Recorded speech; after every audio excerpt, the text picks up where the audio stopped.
हमारी एक गाड़ी का क्या हुआ, मैंने ये वीडियो आपके साथ शेयर करी थी। मैंने दूसरी गाड़ी के बारे में आपसे नहीं बताया था, तो आज मैं उसके बारे में बताने जा रही हूँ। और जो लोग नहीं जानते हैं वो मेरी पिछली वीडियो देख सकते हैं, उसमें मैंने सब कुछ बताया हुआ है कि कैसे हमारी पहली वाली गाड़ी मतलब एक भी पैसा नहीं उससे मुझे मिल पाया, और वो बस ख़रीदी और 8 लाख की 2 महीने बाद ही समझ लो चली गई। लोग बेच के प्रॉफिट कमा लेते हैं कि चलो 8 की ले 6 की बेचते, 5 की बेचते, वो तो आता, मेरे पास वो भी ना आया। यहाँ तक कि मेरे पास 10,000 तक भी ना आए। तो वो एकदम उसकी कहानी ख़त्म बिल्कुल। उसके बाद 2 साल फिर से दिल्ली में रहे, पेट भरा। उसके बाद फिर इनका मूड घूमा, फिर बोले कि मुझे घर पे रहना है। हाँ, मेरी इनसे बहस हो गई थी, तो मैं फिर से गांव चली गई थी कुछ टाइम के लिए।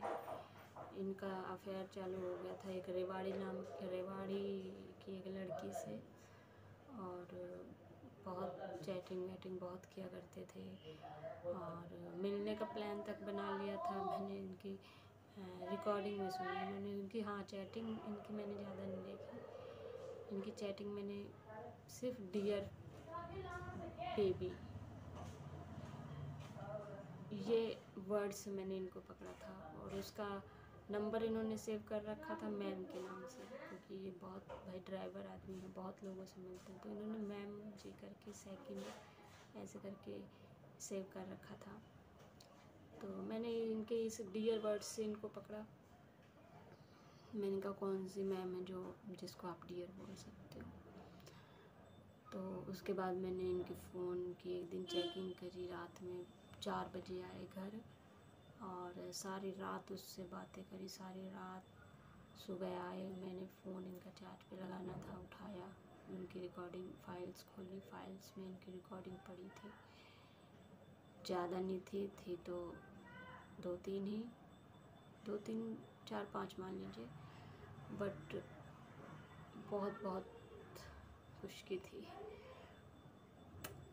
तो अपने कानों से सब सुना तो बहुत बुरा लगा। उसको काफ़ी ट्रांसफ़र भी कर चुके थे पैसे, और भी कर रहे थे, मतलब हर महीने किस्त के हिसाब से कर रहे थे। कोई ट्रेनिंग पे थी वो, मतलब किसी चीज़ का कोर्स कर रही थी कि ट्रेनिंग कर रही थी, ऐसा कुछ था। और कह रही थी मैं पता नहीं किस चीज़ की ट्रेनिंग कर रही है, पुलिस की ट्रेनिंग शायद कर रही थी, हाँ, कि फ़ौज की ऐसी कुछ ट्रेनिंग थी। वो 2 महीने की 2 महीने कोई ट्रेनिंग होती है, वो कर रही थी। और ये उसके सुबह उठने तक के रात के सोने तक का टाइम टेबल बने थे। तो मैं गांव चली गई थी, ये सब हो गया था। तो एक बार दीदी के यहाँ गई तो 2-3 दिन के लिए, फिर वापस आ गई। वो पास में ही रहती थी, आनंद विहार में। लेकिन मन नहीं लगा, वापस आके फिर मैंने इनकी रिकॉर्डिंग देखी, फिर उसमें बहुत कुछ भरा था, मतलब मन नहीं लगा। फिर मैंने कहा नहीं, मुझे अब ऐसे माहौल में चली गई घर। और घर जाने के बाद मेरी मम्मी की तबीयत ठीक नहीं थी, तो वो एक्सपायर हो गई। तो कुछ दिन बाद तो ये भी गाँव गए, तो वहाँ गए तो उनका सब कुछ हुआ। उसके बाद इन्होंने कहा कि मैं उस सिचुएशन में थी, मैं ज़्यादा इनकी तरफ ध्यान न कर पाई। अपने जो मैंने ठान रखा था कि नहीं, मुझे इसके साथ नहीं रहना, उस पर भी थोड़ा सा वो हो गया। मतलब बहुत सी बातें दिमाग में आने लगी, तो फिर से बातें स्टार्ट हो गई। फिर इन्होंने कहा कि मुझे गाड़ी खरीदनी है, मैं अब यहीं रहूँगा, सब कुछ ठीक करके, सब ठीक से, मतलब यहीं पे बुकिंग वगैरह करेंगे शादी वादी की। और उस टाइम थोड़ा सा खेत भी था, मतलब उम्मीद थी खेत की कि शायद जो मम्मी के नाम से है, वो मेरी बहन को, ननद को दे दिया था ना उन्होंने। तो ये उम्मीद थी कि मेरी ननद जो है वो वापस कर देगी। तो इन्होंने कहा कि उस वो भी हो जाएगा, फिर आराम से घर पे रहेंगे, सब करेंगे। तो उसके लिए गाड़ी खरीदनी पड़ेगी।